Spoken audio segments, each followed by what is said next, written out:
Welcome back to another episode of NewOrleans.Football presented by PJ's Coffee. Minicamp day 2 is over. We got a lot of stuff to talk about today, a lot of stuff to get into. Been watching football nonstop out in the sun. It's hot as hell. I can tell you that for sure. Not sure why the Saints are practicing at literal high noon right now. That seems a little bit crazy, but hey man, like people want the Junction Boys, like they got the Junction Boys out there in the heat. I mean, It's shit is it's crazy. it ain't Shit no is joke. crazy. Yeah. What's not crazy though, well, what is crazy is buying a car from anyone that isn't Matt Bowers. And if you were looking for a car and you want to make a sane decision, go see my guy Matt. One of his many locations. He's got dealerships all over the place. That means, when you're selling in quantity, you can sell at better prices than the other guys. So make sure you go check out Matt. He'll get you right. He'll get you in the car of your dreams, and he will get you in and out of there with an elite 5-star car buying experience. And go see Matt, man. Tell him we sent you. All right, B, what do we got today? Just before we start, I just want to say, like, this is our first show since minicamp started. But if you're already subscribed to the website, of course you can read Nick's notes, you can read Mike's articles, but there is the live post practice recap that you can get on the spot right there on the site. So make sure that you're subscribed to get that, because you've already heard Nick's thoughts immediately after the practice. But let's get into our first segment presented by Shybar Insurance, the Earhart Agency. Nick, just kind of summarizing the last 2 days of football that we've seen. Who stood out the most during minicamp? I mean, like, first of all, I'm excited right now. I'm excited to talk about this. I'm Yeah, excited about being out yeah. there. I'm excited about having some football to talk about. It's going to be 6 weeks without it, and I'm not excited about that part. But I'm excited about this part right here, this conversation we're about to have. I mean, Mhm. I think at the top we start with the quarterbacks, right? I mean, Yeah, it's two and yeah. it's six, and it's six and it's two, and it's a bunch of other guys out there. And I mean, it's really just about them. And before I go on my 6 minute tangent, I'm going to let you take it first. I want to see what you got to say Okay. about them, and I'll kind of play off of that. No, I really like the energy of surrounding the quarterbacks, because it's not like anybody is just taking a step back and conceding and saying, okay, well, I'm gonna let you go out there and do your thing. In these 7-on-7 sessions, it really seems like that old school, like, all right, it's just us out here. Let's make it happen. Let me try to make my best throw. Let me try to make the person just be in the best position to make a play. And I think that that's kind of what we've seen over the last 2 days between Rattler and Shuck. Now, Shuck has done some things where it is a little more exciting, but that doesn't mean that Rattler isn't doing everything that he needs to do. Also, yesterday there was we listed it as an interception. It might not have been an interception because of the ground, this, and that, but that was the only real mistake like that we've seen over the last 2 days. So I'm excited that these guys are out here battling and doing the thing. The thing that stands out the most to me right now is that neither one of them is standing out from the other one. Yeah. And I think that's a good place to be. I think that is a great place to exist right now because it means they're both playing pretty good. And overall, we've seen that percentage come down a little bit in practice, the completion percentage, which is good. Like I did not want to go out here and see every single day 28 of 30 combined, 26 of 30 combined. It's more like 20 of 30. Like, and that's Yeah. a good number. That's a good number to be at. That means the defense is making some plays.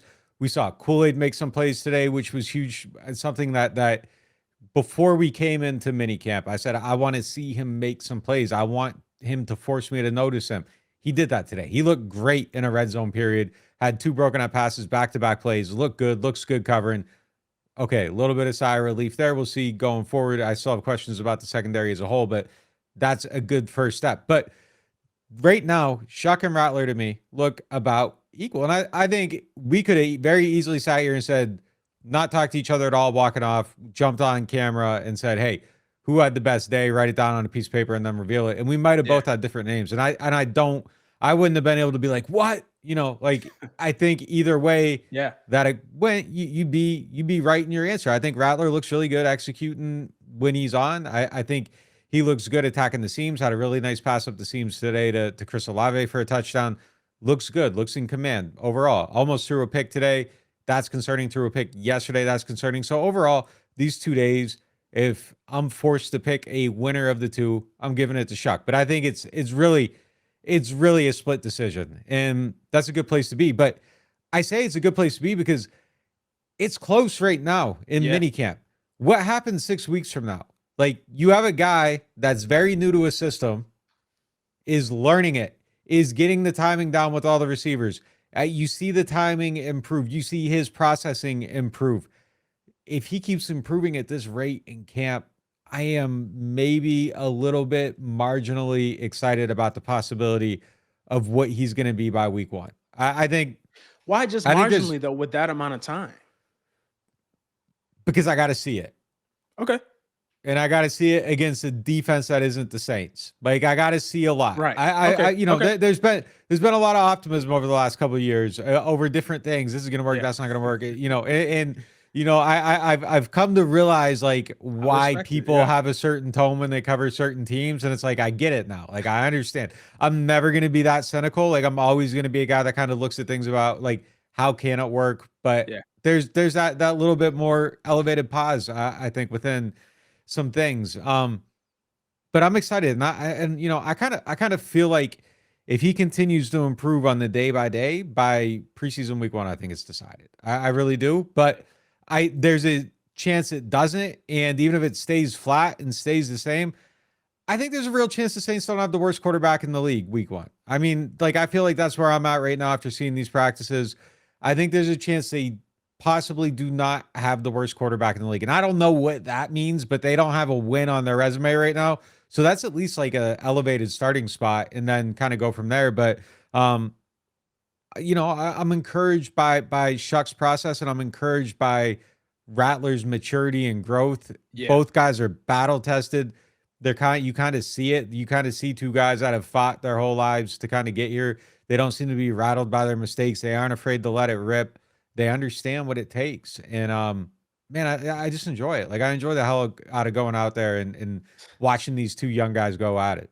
Yeah, for sure. And of course, when we come back for training camp, it's going to continue to, pull one way or another as that process goes along. But even in talking to the other players and, Kellen Moore, he's going to give that kind of answer. But even other players, and I don't think it's just a PC answer that's just safe. They're genuinely saying Shuck and Rattler, Rattler and Shuck in whatever order, but they're saying both of their names in support of both. So I think that also that shows that, yeah, it's neck and neck.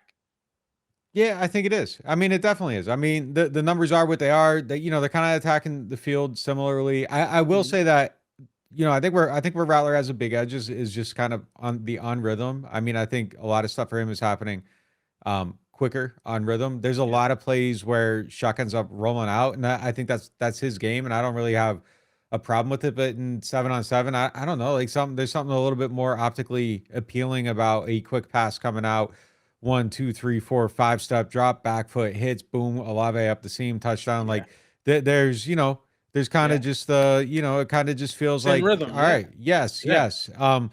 But I will say that I think that some warts started to show on Rattler over the last 2 days that we didn't see those first, like they were kind of unblemished practices, and there's a little bit of mistake making in the and I also think that's okay though. Like that's what these are for. And Yeah.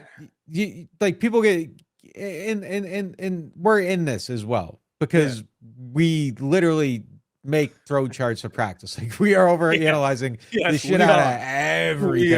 Yeah. But like that's what we do. But like I think when you analyze it and you contextualize it, like it has to be within the context of what's actually happening. And yeah, everything gets magnified. Like there's an OTA and then you have 7 days in between and you got to talk about that one practice for 7 days. Like the lot gets made of everything. But I really don't have a problem with Rattler throwing a pick at some point or Shuck throwing a pick at some point. Like you have to try to make some throws. You kind of have to try to figure out where your arm's at. You kind of got to try to figure out, hey, can I fit this in here? What's the timing? How's he breaking on it? Like mistakes are going to be made. You let it rip. Right. You play fast, you make mistakes fast, and you correct them fast. And really that's what it's about. So I'm not going to make a big deal about him throwing a pick, almost throwing another pick today.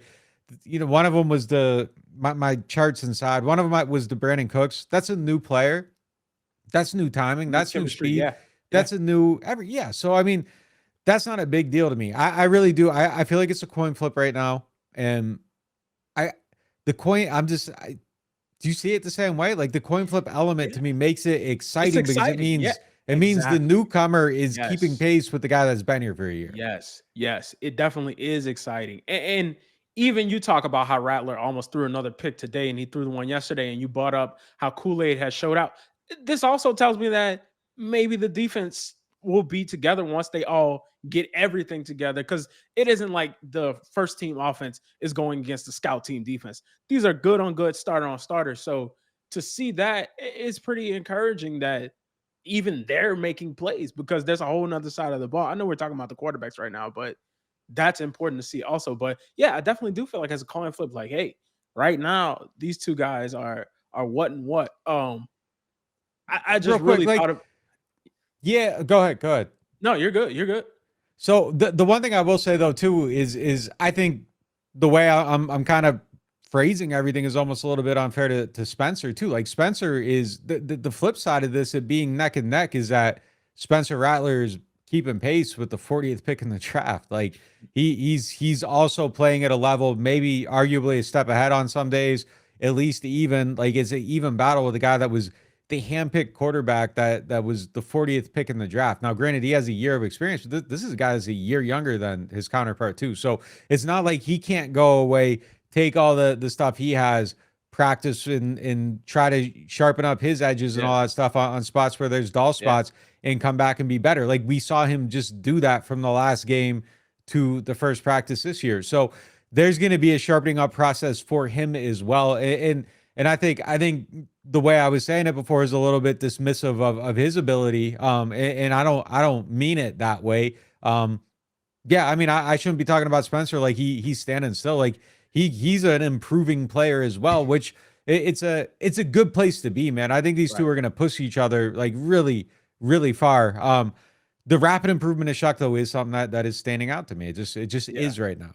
Yeah. And that's W awareness right there. But even in Rattler, like there's a whole this is 7-on-7, not 11-on-11 against another team or something like that, where you can showcase other elements of your game where, yeah, I can roll out and then I have wheels where I can go get a first down. Things like that. Spencer Rattler's first touchdown in the preseason last year was running to the goal line. So I definitely think there are elements there that can't be fully shown right now. But from what we've seen over the past, what is it, 5 practices in between March and now, I'm not March. I'm sorry. Between May and now, I definitely feel like it's arrows pointing up on both. And yeah, you made the point about the ascension of Shuck in this short term period and what he will be coming into training camp. I think it's just all the more exciting. I agree. Let's roll into our next segment presented by Bobby Hebert's Cajun Cannon Restaurant. What wasn't so good looking? What has been the biggest surprise so far? What has been something that maybe you kind of like was, or you maybe kind of was, oh, I didn't expect that. Yeah, it's 7-on-7. So I mean, there isn't a lot of exposure to everything, and I will say again, I feel like the secondary made some plays throughout this, and that took away my biggest concern in Yeah. the OTAs. Justin Reed, day one, had two pass breakups, one in the flat Yes. coming down, looked really kind of explosive doing those types of things. I thought Alante looked okay in coverage a few times. Ike Adam looked okay in coverage a few times. Kool-Aid broke up a couple passes. So that takes away, and Sanker had a pick. So we saw the secondary make plays, and that's a major positive for me in this. That was the biggest thing I wanted to see out here. Mhm. Secondary make some plays. I'm worried about it. Let's see it look better. It looked better. I'm shutting up. Cool for them. The Yeah. only thing that I thought really didn't look good in this condensed thing we're watching out there, Mhm. defensive linemen, now outside linebackers in coverage. It was not good. It was not good. It was not good. There was a play where Chase Young got matched up with Valade down the field. I Chop mean, suey. Yeah. he's someone. He's someone Yeah. who's making plays. Valade, Yeah. Xavier Yeah. and Valade, like he's someone He's that fast. I don't know if he's going to make the team. I don't know when they actually start running if it counts, but he's making plays. It's a name to Mhm. know going into camp. But Chase Young was matched up on him once, and yeah, I mean, just cooked. And that's something that's part of the scheme on first down when they're in base, second down if they're in base. That's something that could happen, and it's something that they're gonna have to be aware of. Now, when you got all 11 out there, you condense in the space a little bit. I don't know, maybe, but every now and then, like someone's going to find a way to isolate it, and they're going to have to make a play. Yeah. So how do you fix that? What's the band-aid for that? How do you get these guys adjusted to playing at that just more intensely? Because look, it's gonna come up and people are gonna try to exploit it. Yeah, I'm not sure you do. I mean, like it's a thing that's going to exist. If you're playing this type of defense, at times Cam Jordan's going to be in coverage, at time Granderson's going to be in coverage, Foskey, Chase Young. It's just something that happens. I mean, there's weaknesses that to every scheme, and that there's always something like, how did they allow that to happen? Yeah. Well, like every now and then something happens in the obvious weak point of a defense, thread gets pulled. Obviously, Brandon Staley's aware of this. Like, obviously, it's something that's been part of what he's done forever. I don't think Chase Young's the first one ever that you got beat, and you're like, hey, look, I got to make sure that doesn't happen again. I feel like Yeah. they probably have answers for it. Vic Fangio runs the same exact scheme.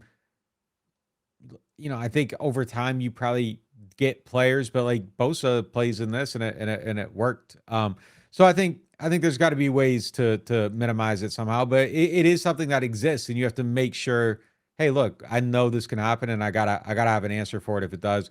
I'm sure a Yeah. few times during the season we're gonna see someone get smoked on it, and it's gonna be, oh my God, how, like, yeah, I mean, Yeah. but It's gonna get I taken to mean, yeah. Yeah. yeah, it's gonna happen. But I mean, I think that's just kind of the cost of doing business. And if everything else is good and you're maximizing it, hey, we'll see. Over time, though, I think you probably draft guys with traits to fit instead of piecing guys in. I do think Chase Young fits. I do think Gritterson fits. But I think as you build this out, you're building it specifically for one thing. And over time, if these guys win enough games to keep their jobs, I'm sure they'll get people in here to fit it Yeah. exactly. But for now, yeah, something you got to cover up. Yeah. Just going back to the question of what's been the biggest surprise, I think, and Tyron mentioned it yesterday, the amount of fun that they're having out there, the amount of fun that everybody's having across the board. It seems like even from when you come out to warm-ups to going into the practice itself, like during the special teams period, they had Justin Reed out there kicking a field goal, and Yeah. he made one and he missed one. And then they had Gotcha out there try one, didn't really get off the ground. The day before, you had big guys fielding punts, things like that. And Tyron, he talked about it. He was like, I didn't think we have had enough fun last year. And they're definitely doing it right now. It seems like it's in a good place. It seems like everybody's in a good place right now. Now, of course, everybody pretty much is in a good place before wins and losses start becoming a factor. But I think Kellen Moore coming in and creating this culture right now of just everybody having each other's back is pretty important, and it's pleasantly surprising. Yeah, I agree. I mean, I feel like it's a good tone right now around the team. I thought Alvin was kind of interesting today, talking about some of that stuff, and it was I think what's the word I'm looking for? I think just practical. I think he had a practical point of view on it, in that Mm, he just basically said, the last 3-4 years have been, disappointing, and you just kind of gotta just not get caught up in the highs and the lows, all that stuff, and yeah. just kind of focus on your process and learn how to deal with frustration and all that stuff. And I think once you go through it enough times, like some of that feeling probably dissipates a little bit once expectations deflate too, Mm, which can kind of allow you to probably exist in a place that's a little bit less edgy than, hey, DA's here. This is the end of a failing regime, whereas now this yeah. is the beginning of allegedly something better. So Mhm. I think that just kind of changes the tenor of things as well. Yep. We're gonna hit a quick break, and then when we come back, we'll have more show. Keep it locked to NewOrleans.Football. Rouse's Markets is voted best grocery store in New Orleans, best grocery store in Baton Rouge, Mississippi, Gulf Coast, Thibodaux, Houma, Hammond, Lake Charles, Mobile, year after year. Thank you for choosing us best grocery store on the Gulf Coast. Number one. Thank you. Thank you. The number one grocery store. In Mississippi, Alabama, Louisiana. 1 million customers a week can't be wrong. Welcome to Rouse's. The New Orleans.Football show is proudly presented by PJ's Coffee. PJ's Coffee has some of the best drinks that you can find. They have locations all over the city. They have pastries and everything else you need to get your day started. So go check them out. Looking for the best insurance coverage at the lowest price? Look no further than Chabert Insurance, the Earhart Agency. They are a local independent insurance agency right here in New Orleans, specializing in home, flood, and auto insurance. At Chabert Insurance, the Earhart Agency, their dedicated team will shop every available carrier in the market, ensuring you get the most comprehensive coverage at the lowest possible price. Why settle for less when you can have the best? Trust Chabert Insurance, the Earhart Agency, to protect what matters most to you. I do. I've been a client of theirs since 2021. Call them today at 504-326-6526 or visit them online at Protected by Chabert. That's 504-326-6526. Chabert Insurance, the Earhart Agency, your local insurance experts. Hardhide flavored whiskey, Ponchatoula strawberry, and Chilton County peaches in your favorite bars, stores, and restaurants. Hardhide Chilton County peach whiskey is a blend of aged wheat whiskey, light American whiskey, and fresh Chilton County peaches from Alabama's Durbin Family Farms. And Hardhide strawberry whiskey tells the story of a small town famous for strawberry farming. A delicious natural strawberry-infused 86 proof whiskey for whiskey lovers. Just look for the red and orange bottles in your favorite stores, bars, and restaurants. Welcome back for more NewOrleans.Football. It is now time for our next segment presented by Hardhide Ponchatoula Strawberry Whiskey. Nick, we've got basically the appetizer, the sample size, the little taste of what it's going to be going forward. But what else do we really need to see going into training camp? What's the biggest mystery going into that time period after this 6-week kind of break? Well, I mean, I feel like we could name about 10 guys here. Trevor Penning. Yeah. Yeah. Number one, no question. After the quarterbacks, yeah, no question. No question about it. I mean, what is he? What's he going to be? Can he block? Do they have to put in Radens? Like, I think that's number one on the list. How important do you think the answer to that question is, though? As in, I think it's high. Anything? Radens is serviceable, but I haven't seen Trevor play guard neither at this point. So I think it can be a pressure point kind of what the line makeup is so far, because it has to work out for him. Because if this doesn't work out, I'm talking about just in terms of his career with the Saints. If it doesn't work out at guard right now, then I don't see where he fits in on the field. And he's a former first-round pick. So I think it kind of does have to work out for him. The makeup of the team, yeah, you could put Radens in, but he was available for a reason, if that makes sense. So I definitely think it has to work out for Trevor Penning. Let me reframe it, because I don't even know how to have the conversation on him without kind of contextualizing the parameters on a scale of 1 to 10. 10 being Chris Lindstrom, like Pro Bowler type guard, and 0 being, I don't know, a guy that's not worthy of being able to play on the field. What's your level of expectation for him?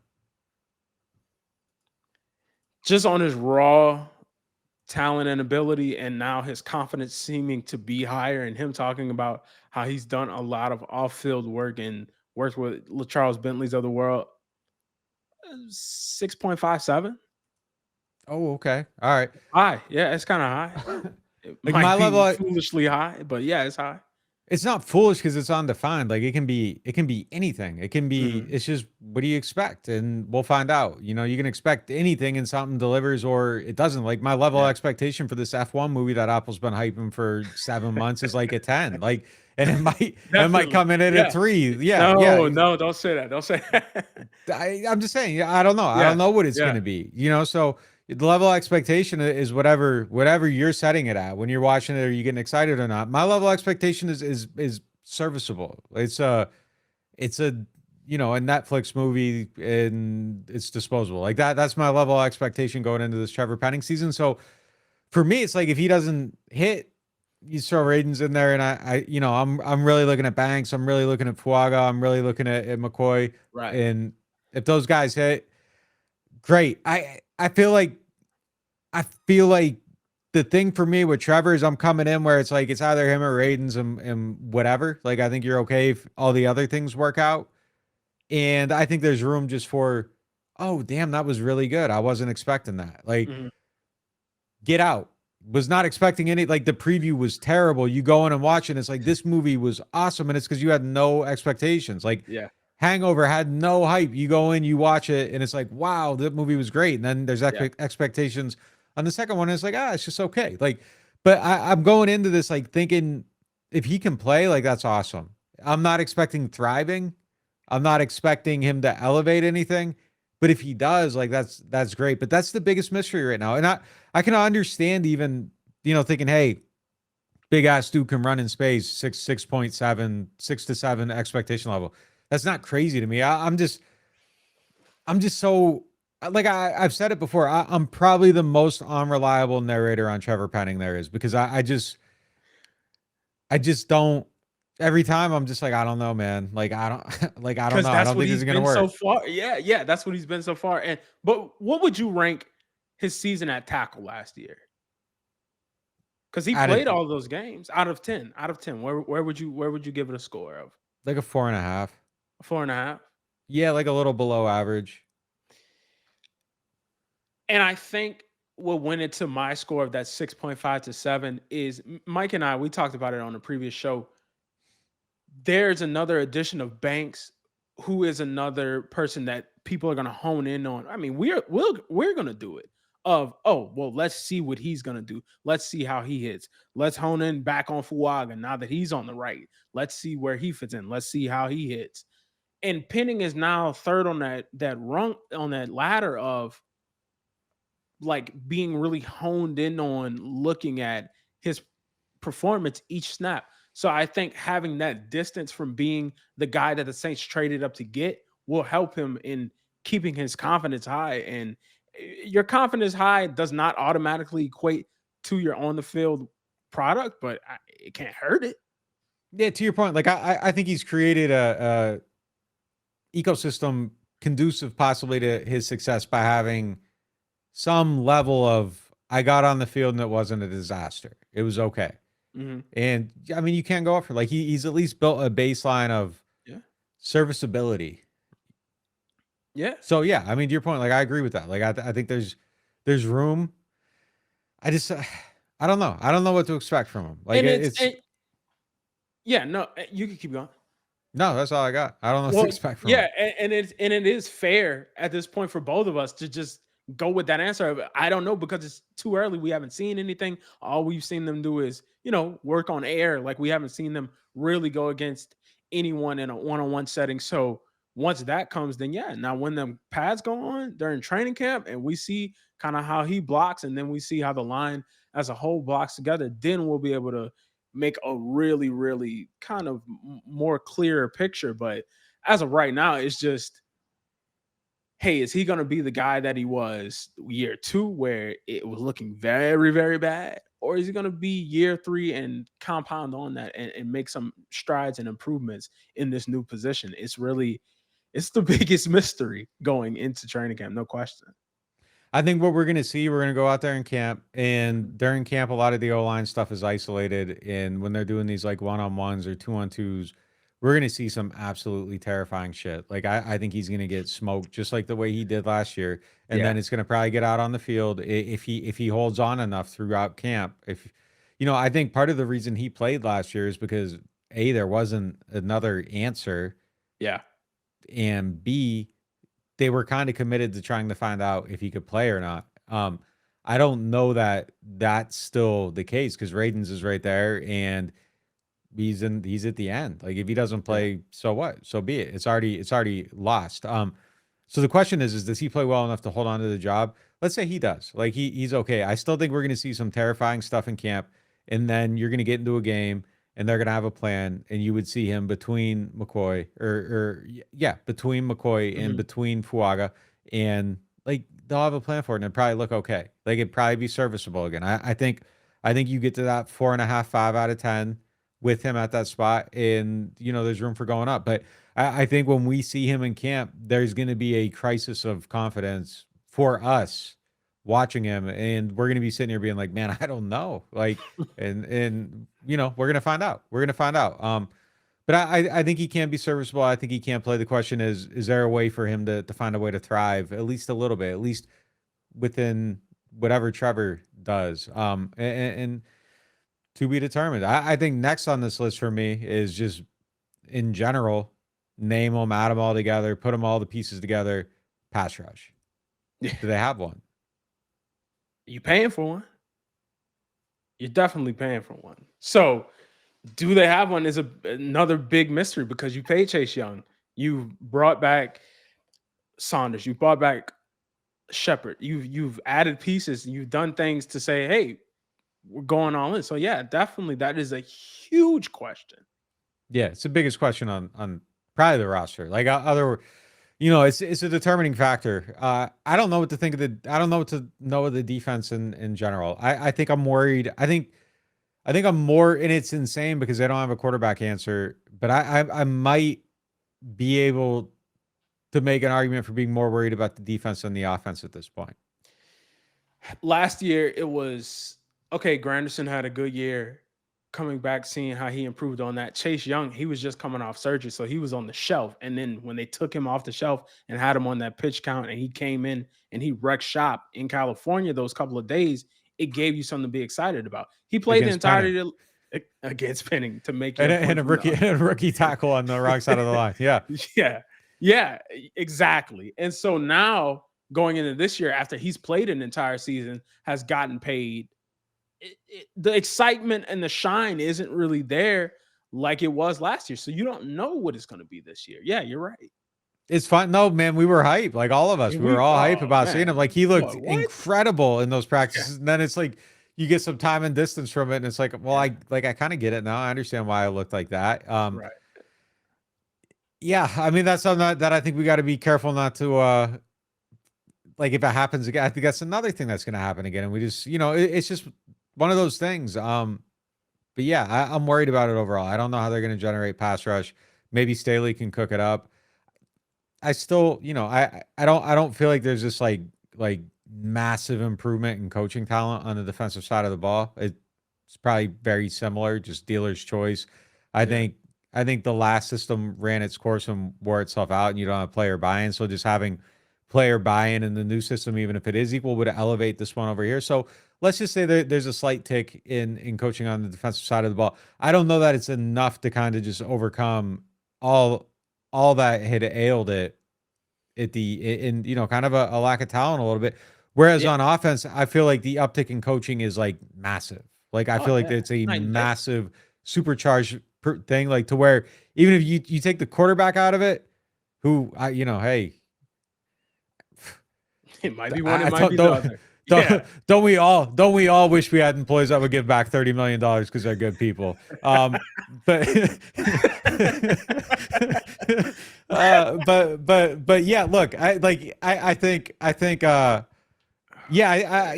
just feel better about. I feel better about and it's probably stupid. I'm probably really gonna regret saying this, but like right now, I just feel a little bit more worried about that side, and I think I'm probably grossly underplaying the lack of experience at quarterback, and it's probably. This is probably a very, very dumb thing to say, but I just see gaping holes on defense right now. And that analysis might be right, but it's a clean slate. Nobody's holding anything over everybody. There's no bad blood. Not saying that there was bad blood there, but I'm saying there's no inkling of anything negative around Shuck or Rattler at that position. But yeah, on defense, you talked about talent. Like, there's no piece that says, oh, well, when this person gets on the field, then everything is going to be remedied to a certain point. And yeah, they could still sign Asante Samuel during this off time. They could still sign different players that can help improve it. But nothing right now screams that, oh, yeah, well, this defense is about to be locked down, because a lot of those guys are a year older. So that's something that definitely is a mystery on the chart for me going into training camp. Totally agree. We're going to hit another break, and then when we come back, we'll have the Get Gordon question of the day. Keep it locked to NewOrleans.Football. I got hurt in a car wreck. Why should I get Gordon? Because when you're hurt, you need money. And I fight for the people of Southeast Louisiana every day. I got a client who injured their neck in a car wreck $250,000. Another client was hit by a big truck and needed back surgery. I got them $700,000, and they deserved every single penny. That's what I'm talking about. Why wouldn't I get Gordon? If you've been hurt in a car wreck, just call me New Orleans. Get it done. Call 504-800-8888. If you're hungry and just want something that actually delivers on flavor, this is it.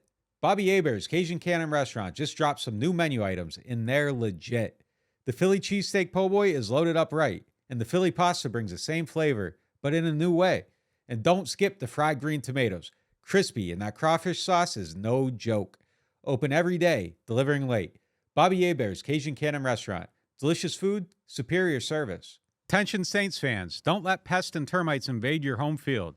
Trust the team at Red Pest Solutions to tackle those unwelcome visitors. Call the Red Man today for unbeatable pest and termite control. Score peace with no pest. Visit redpest.com, REDDPEST.com. Welcome to the Queen Casino, the crown jewel of entertainment destinations. From the thrill of gaming, where every spin and deal brings you closer to fortune, to the excitement of sports betting, where you can feel the rush of victory. Our spaces and catering menu are perfect for any event. From business meetings to grand celebrations, immerse yourself in our vibrant atmosphere with live music that keeps the party going all night long. Join us at the Queen Casino. Your royal adventure awaits. Welcome back for more NewOrleans.Football. It is now time for the Get Gordon question of the day, presented by Gordon McKernan Injury Attorneys. Today's question is it wrong to feel like the team can be a contender if healthy and the defensive scheme improves the production of the defense overall? I'm confident that Kellen's offense can be more consistent than Kubiak's was with a healthy roster. Coaching and health has always held the Saints back, in my opinion. Well, I mean, I guess Juice is buying in on the quarter, like the overcoming the quarterback, just like me. If you're doing that, sure. I mean, look, some would say you're drinking the juice. Yeah.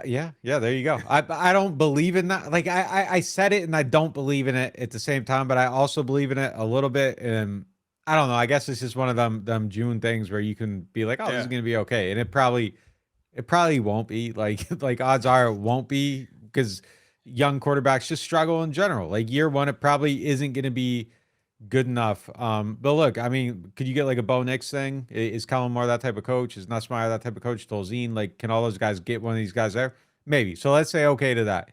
You know, obviously, I think defense and health outside of not having a quarterback are have been the Saints' biggest issues the last several years. So yeah, look, if the defense the defense hasn't, not having a defense hasn't, but like currently it is. It's currently an issue. So last year, like, not having a defense injuries were the biggest issues, no doubt about it. If you can cure those things, yeah, I still think it's probably not a contender, but like it's possible at least. If you give those two things, it's definitely at least somewhat possible. Whereas if the answer is no, it's impossible. So I think to overcome the quarterback thing, you got to be healthy and you got to have a good defense. Have to. And the run game has to be good. I think for that to all click together. But it's funny, in your answer, you said a June thing. And Mike and I, we were talking about it on our way back to the lot. And it just is like, at this point in period, this is so new because there's not only a new coach, there's going to be a new quarterback, there's a new defensive scheme. There's just so much new surrounding this team. And at this point, before everything really starts firing up, it's like the saturation on everything is up by 10 to 20%, and colors are a little brighter.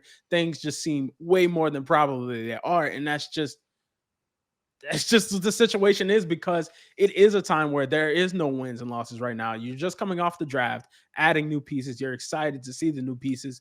And the Saints, all of those new pieces are out there. Over the last couple of years, sometimes some of those picks would not be out there because they're getting a contract handled or something like that. So everybody's out there. They get to see everybody. We get to see just what this team can be with all of these pieces right now. And that's going to come crashing down at some point. But as of right now, everything looks brighter and everything looks better. But I know that isn't reality because it is June. Yeah, something's going to sour at some point. But yeah, for now, it's like, yeah, they'll figure this quarterback thing out, and like they probably won't. They probably won't. It just is what it is, man. But it's June. That's just what it's that mini camp type time. hope blooms in the summer, and it withers in the fall. There you go, man. Keep spitting, man. Keep spitting. Y'all just don't know. He doesn't really have one, but I know he does. Like a little notebook on the side where he just writes little rhymes and stuff down, and then he like brings them out when he needs to. If y'all just They're spend just a day there, around, man. you keep on saying the same thing every single time. They're just there, man. They're just there. I'm telling If you. y'all are around this guy, you're just gonna say, "Hey, man, you need to just go in the booth. Go in the booth and lay it down on the track." That'll do it for this edition of NewOrleans.Football. We appreciate you all for stopping in today. If you're not already subscribed, make sure you subscribe to NOF. Use code NOF for 20% off. Catch you next time.